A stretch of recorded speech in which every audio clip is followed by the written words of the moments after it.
This is a special policy update. I'm John Duff, NSP Strategic Business Director. Today it is my distinct pleasure to visit with my Congressman, Mr. Jody Arrington. Mr. Arrington has represented District 19 in Texas now for a couple of terms, and he is just really a great advocate for West Texas and for agriculture overall. If you're a sorghum producer or you're familiar with the sorghum industry, you know District 19 very well as a significant ag district in West Texas and a significant sorghum district. So we're very proud to have congressmen like Jody Arrington, like Roger Marshall in Kansas representing us, and they do a great job. They're a great team. They work very well together, and we're very, very fortunate to have them working on our behalf in D.C. So it's a great pleasure to bring him on. Mr. Arrington, tell us about yourself, about your background and your path to where you are now. Well, first of all, thanks for having me, and God bless West Texas. We are the breadbasket and the heartbeat of America, and nothing gives me more pleasure and excitement than to be the voice for the ag producer, for the folks that put food on our tables and clothes on our backs, and in addition, helps fuel this great economy and give us energy independence. And I think that's an amazing story, that we on the plains of Texas are very humble people, and we don't go around beating our chest and bragging about what we do. We get up, we work hard, we take care of our families, we serve our communities. I get to beat the drum of the great farmer, the American farmer, and all that he and their families do, and she, to contribute to the greatness of America. So it is an unbelievable privilege. I grew up in the largest cotton patch in the world in Plainview, Texas. So there was, when somebody asked me if I loved agriculture, when they were interviewing me as I was going around the 29 counties asking for people's vote and for the opportunity to represent them in our nation's capital, I'll never forget that question, John. Do you love agriculture? Because I got questions about the ag risk coverage versus price loss coverage. I got questions about all kinds of policy nuance in agriculture and trade policy. And this old boy just said, I want to know if you love agriculture. Because he knew, just like Mike Conaway, who is an accountant from the oil patch, that if I was passionate about our way of life, about our heritage, about who we are, our identity in West Texas, then he knew that I would get up every day with the passion, love, and energy that it will take to win hearts and minds in Washington and to advance the cause of agriculture and of the traditional values that we believe in agriculture. You know, it's not just the food product, the commodities that we trade around the world that makes West Texas and other ag producing regions like it so special. It's the character, the values, and the culture of agriculture that make this country great. It's what we refer to and what we're talking about when we say West Texas and other ag-producing regions are the backbone of America. So, just a son of a tractor salesman that got a lot of good breaks and had God's favor. I mean, I wish I could say I was the smartest kid coming out of Plainview High School. I wish I could say I was the most talented kid coming out of Texas Tech, but I wasn't. I just serve a great God, a loving God, a forgiving God, and one that has a plan for my life, just like he does for all his children. And I just pray and hope that I can continue to faithfully walk in that plan and path, and in a way that, first of all, glorifies him, Amen. And secondly, that makes a difference for my country and for my people back home in West Texas. Haven't we all?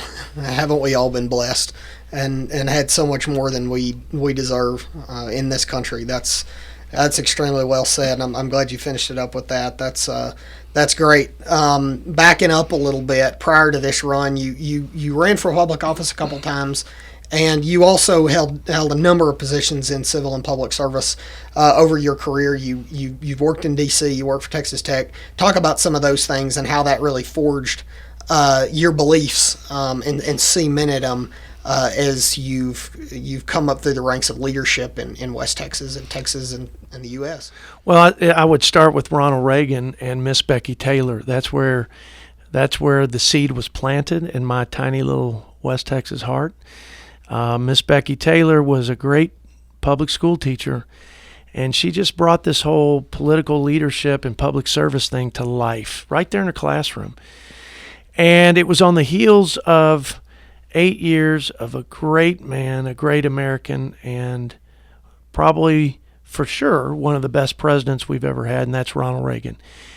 He was so inspirational, and he really did renew the spirit of America. And he was the great communicator, and his ability to speak to the better part of our souls and the better angels of all Americans, so that we could rise up and be the best people and to fulfill our God-given talents and callings. And he would use words like the last great and best hope of mankind, referring to democracy and freedom and what America represents to the world. And I could go on, but the man was incredibly inspirational. And then great teachers like Miss Becky Taylor, great education at Texas Tech. Once I got out of Miss Becky Taylor's class, I said, this is what I want to do. I want to change the world. I want to make it better. And I want to serve my country. And I believe that this is the arena that I can do that in. I felt I loved people, and it seemed like this was a people business. And it was with that very idealistic and simple perspective that I decided I was going to pursue public service and political leadership. And I never veered, John. I went to Tech and studied political science, got a master's in public administration, went to work right out of school for George W. Bush. He was governor of Texas, and I got a front row seat in good leadership. And a man whose family, not just him, but his father and his whole family, believed in public service as a noble calling. So some things they say are better caught than taught. I caught a lot from George W. and the good people he surrounded himself with, and that was God's way, I believe, looking back, of preparing me for what I'm doing today for the citizens of District 19 and the good people of West Texas. Okay, so let's talk about those people. A ton of listeners are actually here in this district, and you represent quite a few of them. There's also a ton, though, that are outside the district in places like Kansas, and some international listeners as well. Talk about, for their benefit and for their edification, talk a little bit about this district. Go ahead and brag all you want about your district, because it's my district as well, and I am exceedingly passionate about it myself. So go ahead. What's so good about this district, and what makes us the ag dynamo we are? Well, I wish I could say this in 100 languages, since this is broadcasted around the world.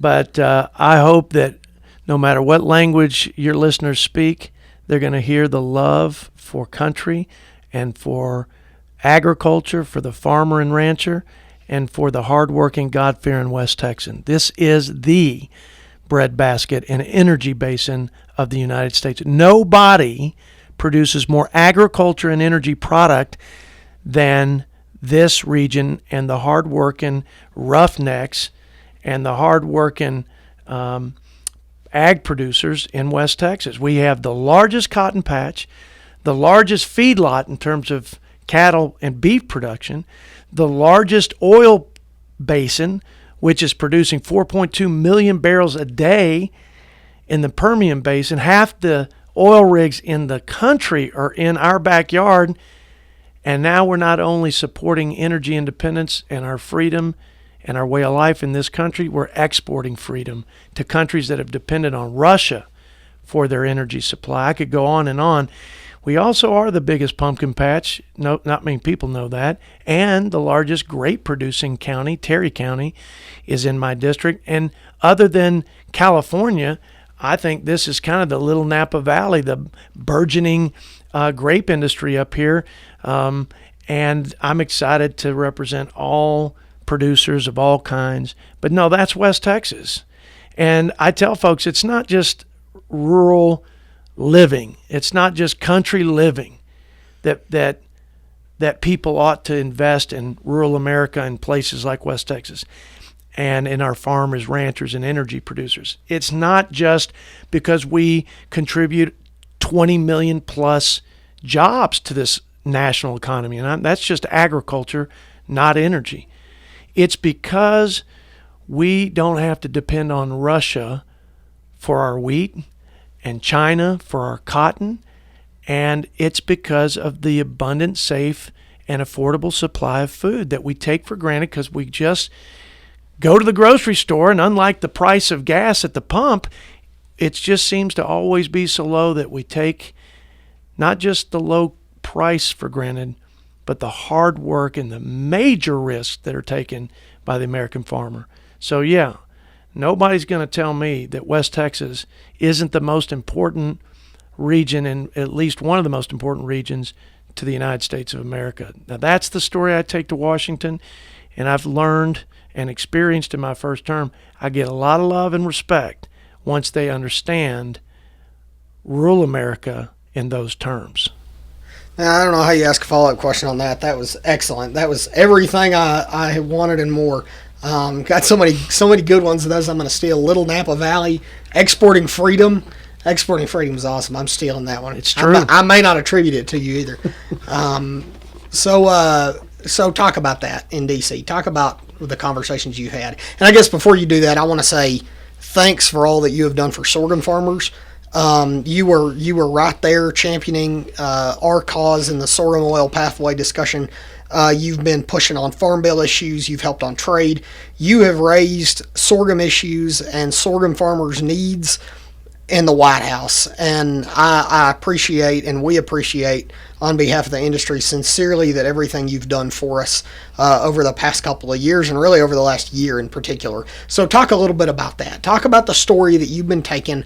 What have you told the president on sorghum farmers and farmers overall behalf over the past few months as these things have unfolded? Well, first of all, thanks for your kind words. And it is indeed an honor to do it. And it is my backyard, and my mom and dad still live here. And I hope my kids and grandkids can grow up here. Not just in the place that we call home as it is, but a much better place. Yep. I don't want them to be in a position like some of our young farmers are today, where, and especially if they didn't inherit the land, if they didn't have some equity going into this, 50% reduction in income over the last 3 years, basically since the last farm bill. You had cotton out of it, and I know that's a big rotation crop with sorghum producers. 40% roughly is a number that I've seen in terms of bankruptcy increases. And as I told the president and all my colleagues on Ways and Means on my new committee assignment, that the farmer has the highest suicide rate of any profession in the country, 5 times the national average. Now, you say, well, dang, Jody, you just went from a inspirational story about agriculture to one that may depress some of my listeners. Well, I'm not trying to depress anybody.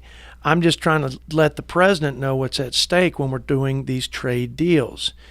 We need to get to a better place with China. They've been taking advantage of us for a long time. They play our politicians like fiddles, and they've just taken advantage of us. And the end result is they export $500 billion to this market, and we export $100 billion. Now, when you talk about sorghum and China, that's the largest market out there by far. $800 million of the billion that we export. And having a 25% tariff on our product going in means they're going to start purchasing the grain sorghum from other sources in other countries and competitors.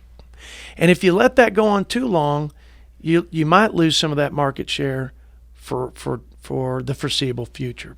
Now, this is a tough one, but I told the president our farmers stand by him, and they believe that he is truly fighting for what's best for the American manufacturer, producer, worker, consumer. And I think it's long overdue that we've held China accountable, and that we have put the screws to them to come to the table and make sure that as we trade going forward, that it is a balanced, reciprocal, and equitable trade deal. They are not good partners right now. They manipulate the market, and they have caused us great pain as a country, and they've put us in a very fragile position. Nobody can push back on China like the United States. I don't think another country can. They can't risk it. And I don't think any politician can stand up to China like Donald Trump.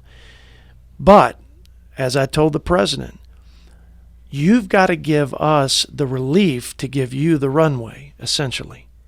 That is, it doesn't do us any good to get to a better place and a better deal with China if you have bodies strewn across the farmlands of this country, because they can't get their family farm back or ranch when they lose it.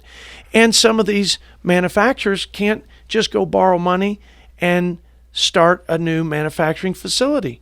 So I think the president's done the right thing by announcing the trade aid second round, $16 billion. And listen, John, if it's not enough, I'll go back to him, because there's not enough that you can plow into smoothing out this very rough patch for our producers, so that they can live to farm another day and in much greener pastures when that billion people market we call China, which is the largest market in the world, is in a reset mode where we truly do have an open, accessible market. And right now it's just not the case. So we're going to have to endure some pain. The president's going to try to mitigate some of that fallout and pain. But if we don't do it, I don't see us being able to do it in the future. I don't see another Donald Trump over the horizon. And I don't see us being in an economic position to do it. We're growing.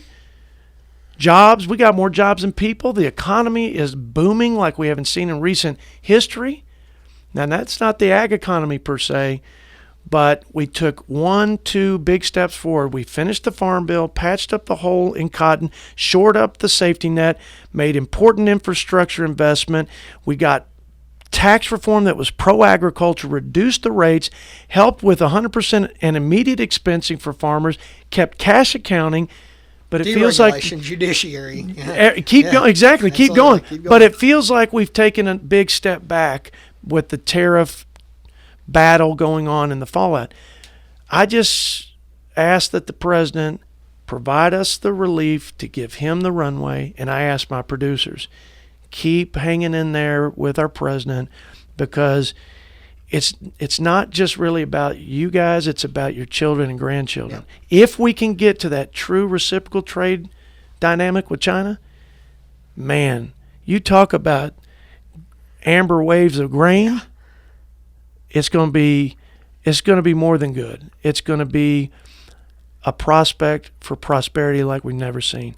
So good for our president. God bless him, and hang in there, producers, because it's NAFTA 2.0, USMCA, it's other trade deals, but so much hinges on our ability to show the world that we demand, and that we don't go around begging and apologizing.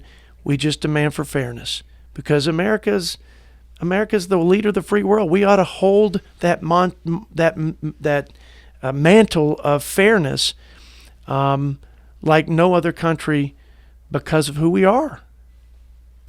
So that's a perfect segue to kind of back up and talk a little more broadly. Talk about that overall political landscape that we've got going on right now. It's It's pretty rancorous, maybe as bad as it's ever been. And this is going to have a big impact on policy heading into the 2020 presidential election. Of course, I don't think a whole lot of people expect there to be much done on Capitol Hill with divided House.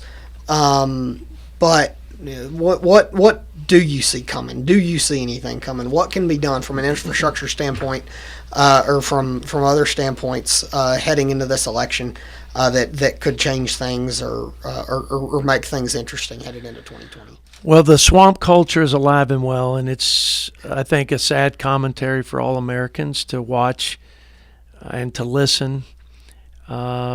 People act more like children than adults, and to not have a political culture and environment where we can put our country before politics, solve problems, and move the country forward, even if you're not going to get all that you want. Now, I'm a strong, what I hope people refer to me as, principled conservative. I mean, I'm ideologically to the right, and I make no apologies for it. And they reflect, by the way, the values and culture of my producers, among others in rural America.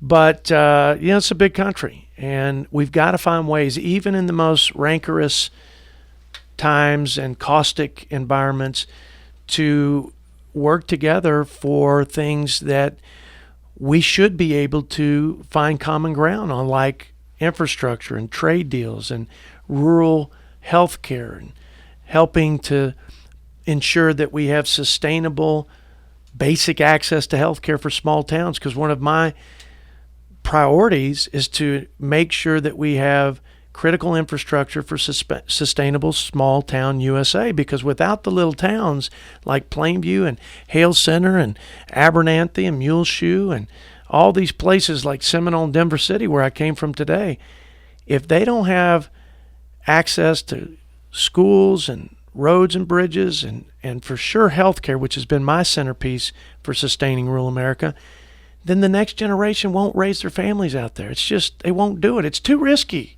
as it is, to be in agriculture. And I think it's a small investment for our country, John, to make sure that these guys have what they need. I don't know how you put a price on energy independence and food security. I just don't know how you do it. And it's really just, look, we spend less than 0.26 of 1% on agriculture policies and programs in this country. 0.26 of 1% for what? So you can feed your family and use the least amount of discretionary income to feed your family? Listen, we can come together, because we're bigger and better than that as Americans, to solve some of these problems. But I will also tell you from a policy perspective that some of the things that are being promoted out of the Nancy Pelosi-led House are dangerous. Not just disastrous, dangerous. And now I know some of your folks are Democrats, and listen, I've got 5 bills I've passed with a Democrat. I continue to work with great Americans who happen to be Democrats. So this isn't to try to over-politicize things, but the reality is the current leadership wants bigger government, more government involvement. They want a socialized medicine. That's what Medicare for All is. I think it's a terrible way, well-meaning, but a terrible way to keep the quality of care up while bending the cost curve. I think markets are better. I think choice is better. I think states' flexibility is better. I think the ability to keep more of your money tax-free so that you can pay the premiums and deductibles is better. I think there's just a lot of ways to get there. Now, in fairness, the Republicans didn't get there because the Senate couldn't pass our health care reforms. But health care, John, is still a big drag on our family farmers and small businesses alike. Absolutely. And the other point I would make is we need clean air and clean water for our kids. And nobody wants to steward God's creation And nobody wants to hand a cleaner environment to their children any more than me and some of my Republican colleagues. But I'm not going to ban flatulating cows and eliminate airplanes on account of somebody's idea of global warming and the threat to this country. I know lead is a threat to the public health of children everywhere. I know carbon monoxide is. I know methane is. But here's the facts. The key 6 pollutants in the Clean Air Act have been reduced 73% since 1970, and in the meanwhile, we grew our economy by 230%. There's a balance, John, a balance between conservation and stewardship and growth and jobs and making sure we're the land of opportunity when our kids get out of college or get out of high school or vocational school or whatever. And I just think that we can go extreme, probably both ways, to be fair. There are probably folks out there that don't care enough and don't believe that the government has a role in protecting the environment. I believe it does. Air crosses over state boundaries. Water certainly does. Let's just take a balanced approach. Let's go after the things that we can directly measure that impact human health and our well-being. And let's keep looking at the climate. It's been changing since Adam and Eve. Let's just make sure that we don't link our policies and our future to something that's not fully substantiated and conclusive. We can clean the water and air. We can hand it better. We can still steward it, and we can continue to grow this country. We just got to be balanced. We got to be rational. And I think some of my colleagues in Congress have policies like the Green New Deal that are absolutely a threat, not just to agriculture, to our way of life. There are some people that would like to take this country down the road of ruin of Venezuela. It didn't work with Hugo Chavez. It didn't work with Cuba's Castro. It's not working very well for Kim Jong-un's North Korea. History's littered with countries and people who have been taken advantage of and left in almost complete destitution and under the authoritarian control of socialist countries. America's great. America's the most powerful, prosperous country. Why? Because of we the government? No. Because of we the people, and because we're the freest country that this planet has ever graced. And I aim to keep it that way. And I believe my farmers support me in that. Well, I had another follow-up question, but that was just too good. That was such a good wrap-up. I'm just going to stop there. Thank you so much, Congressman, for joining us, and thanks for everything you do for sorghum producers and for this district and for U.S. agriculture in general. We appreciate everything you do in advocating on our behalf, and I look forward to continue working with you for a long time. That's Congressman Jody Arrington. Thanks for joining.